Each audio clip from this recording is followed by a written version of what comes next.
नमस्कार मित्रांनो, तलाठी भरती संदर्भात अत्यंत महत्त्वाचा व्हिडिओ हा होणार आहे. आज आपण बघणार आहोत तलाठी भरती जिल्ह्यानुसार मार्क लिस्ट कधी लागेल. त्यानंतर मित्रांनो, जिल्ह्यानुसार नॉर्मलायझेशन होऊन निवड यादी कधीपर्यंत लागेल व शेवटी जॉईनिंग लेटर कधीपर्यंत भेटेल. तसेच मित्रांनो, स्टेचा भरतीवर काही परिणाम पडणार आहे का? या संदर्भात सुद्धा आपण या व्हिडिओमध्ये चर्चा करणार आहोत मित्रांनो. तर यासाठी व्हिडिओ पूर्ण बघा मित्रांनो, कारण हा अत्यंत महत्त्वाचा व्हिडिओ तुमच्यासाठी होणार आहे. आणि मित्रांनो, आपण जर ड्रीम जॉब या चॅनलवर पहिली वेळेस आला असेल तर चॅनल सबस्क्राईब करून बेल आयकॉनवर ऑल क्लिक करा, जेणेकरून या चॅनलवर आणि तलाठी भरती संदर्भात येणारे सर्व अपडेट आपल्यापर्यंत सर्वात आधी पोहोचतील. तर चला मित्रांनो, आपण व्हिडिओला सुरू करूया. बघा विद्यार्थी मित्रांनो, 146 प्रश्नांमध्ये दुरुस्ती केली होती. त्यानंतर प्रश्नांवर आलेल्या आक्षेपामधून 7 आक्षेप ग्राह्य धरण्यात आले. त्यामुळे ही संपूर्ण प्रक्रिया लांबली असल्याची माहिती नरके यांनी दिली. विद्यार्थी मित्रांनो, सेकंड आन्सरकीमध्ये झालेल्या चुका दोनदा सुधारून काल तिसऱ्यांदा त्यामध्ये सुधारणा झालेली आहे आणि आता ती शेवटची सुधारणा झालेली आहे. यानंतर कोणताही बदल त्या आन्सरकीमध्ये होणार नाही मित्रांनो. आता डायरेक्ट निकाल लागेल. त्यामुळेच मित्रांनो, निकाल लागण्यास एवढा उशीर झालेला होता. त्यानंतर बघा मित्रांनो, मोठ्या संख्येने उमेदवार असणे आणि आक्षेपानंतर आलेल्या अडचणी बघता निकालाला विलंब होत असल्याचे त्या म्हणाल्या. बघा विद्यार्थी मित्रांनो, यामध्ये मोठ्या संख्येने उमेदवार होते. त्यामुळे मित्रांनो, सुधारणा झाल्यानंतरही काही ऑब्जेक्शन जात होते. आपण तो व्हिडिओ टाकला होता. त्यामध्ये सांगितले होते की सेकंड आन्सरकीनंतर ऑब्जेक्शन कसं टाकायचा. त्यामुळे मित्रांनो, खूप विद्यार्थ्यांनी ऑब्जेक्शन टाकले व त्यानंतर दोनदा सुधारणा होऊन आता फायनल आन्सरकी जाहीर झालेली आहे मित्रांनो. त्यानंतर बघा, निकालासंदर्भातील बहुतांश काम पूर्ण होत आले आहे. मित्रांनो, आता त्यामध्ये कोणताही बदल होणार नाही. त्यामुळे पुढील प्रक्रिया जिल्ह्यानुसार मार्क लिस्ट लावणे, त्यानंतर त्यामध्ये झालेले नॉर्मलायझेशनचा बदल आणि फायनल निवड यादी जाहीर करणे यांचे काम सुरू झालेले मित्रांनो आणि बहुतांश काम पूर्ण सुद्धा यामध्ये झालेलं आहे. त्यानंतर बघा विद्यार्थी मित्रांनो, गुणवत्ता यादी तयार करणे, त्यानंतर जिल्हानिहाय निकाल जाहीर करणे असे काम सुरू आहे, असेही त्यांनी सांगितले.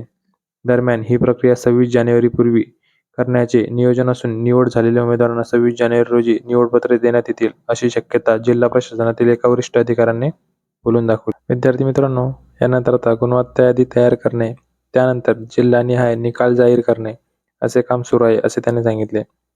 यामुळे मित्रांनो, सुरुवातीला गुणवत्ता यादी तयार होईल, नॉर्मलायझेशन होऊन त्यानंतर जिल्हानिहाय निकाल लागेल मित्रांनो. पण मित्रांनो, यामध्ये एक प्रॉब्लेम आहे.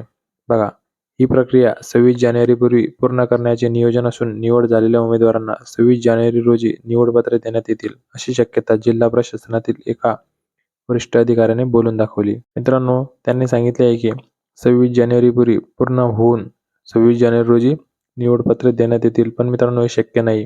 कारण मित्रांनो, आज 6 जानेवारी आहे आणि 20 दिवसात संपूर्ण प्रक्रिया पूर्ण करून डॉक्युमेंट चेकिंग करून त्यानंतर जॉईनिंग देणे एवढा वेळ लागतो मित्रांनो त्यांना. 20 दिवसातही शक्य नाही. पण मित्रांनो, फेब्रुवारीच्या फर्स्ट किंवा सेकंड वीकपर्यंत सगळ्यांना जॉईनिंग लेटर भेटेल. होऊ शकतं मित्रांनो 26 जानेवारीपर्यंत निवड यादी लागेल, पण निवडपत्रे याला थोडा उशीर लागतो मित्रांनो. कारण बघा, आता आज 6 जानेवारी आहे. 11 ते 15 या दरम्यान जिल्ह्यानुसार मार्क लिस्ट आणि नॉर्मलायझेशन होऊन निवड यादी लागेल मित्रांनो.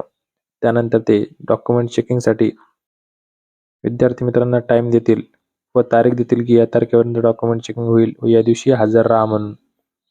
तर मित्रांनो, 26 जानेवारीपर्यंत प्रक्रिया पूर्ण होईल. फक्त जॉईनिंग लेटर उशिरा भेटू शकतं मित्रांनो. बाकी सगळी प्रोसेस 26 जानेवारीच्या आधी पूर्ण होईल मित्रांनो. आणि ही अत्यंत महत्त्वाची बातमी आहे. कारण मित्रांनो, एकदा का निकाल लागला तर खूप विद्यार्थी मित्रांना आनंद होईल व ज्यांचे सिलेक्शन झालेले नाही ते सुद्धा दुसऱ्या एक्झामसाठी तयारी करतील. एकाच एक्झामला धरून बसणार नाही. याला खूप उशीर झालेला आहे मित्रांनो ऑलरेडी पेस क्षेत्राच्या स्टेमुळे.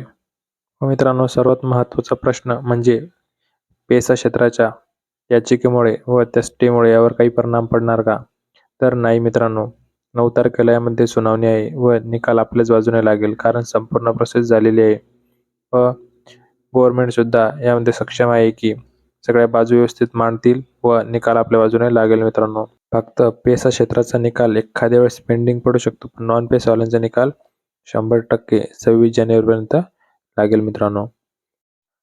आणि मित्रांनो, अजून काही डाऊट असतील तर तुम्ही कमेंट सेक्शनमध्ये सांगू शकता. आणि मित्रांनो, तुमच्यासाठी महत्त्वाचं म्हणजे उद्या नॉर्मलायझेशन संदर्भात अत्यंत महत्त्वाचा व्हिडिओ या चॅनलवर येणार आहे. त्यासाठी आत्ताच चॅनल सबस्क्राईब करून घ्या, तसेच बेल आयकॉनवर ऑल क्लिक करून घ्या, जेणेकरून मित्रांनो त्या व्हिडिओची नोटिफिकेशन तुम्हाला लवकर भेटेल. आणि मित्रांनो, तो महत्त्वाचा व्हिडिओसुद्धा तुमच्यासाठी होणार आहे. काही महत्त्वाची माहिती त्यामध्ये आहे, त्यासाठी आत्ताच चॅनल सबस्क्राईब करून घ्या. तसेच मित्रांनो, कमेंट सेक्शनमध्ये तसेच डिस्क्रिप्शनमध्ये आपल्या टेलिग्राम चॅनल जॉईन करण्यासाठी लिंक आहे, त्यावर क्लिक करून आपण टेलिग्राम चॅनल जॉईन करू शकता. आणि मित्रांनो, तुम्हाला जर व्हिडिओ आवडला असेल तर व्हिडिओला लाईक करा, आपल्या मित्रांसोबत शेअर करा, जेणेकरून त्यांना सुद्धा या संदर्भात माहिती भेटेल. धन्यवाद मित्रांनो. जय हिंद, जय महाराष्ट्र. तुम्ही जर पोलीस भरतीची तयारी करत असाल तर तुमच्यासाठी सर्वात महत्त्वाचं म्हणजे प्रश्नपत्रिका.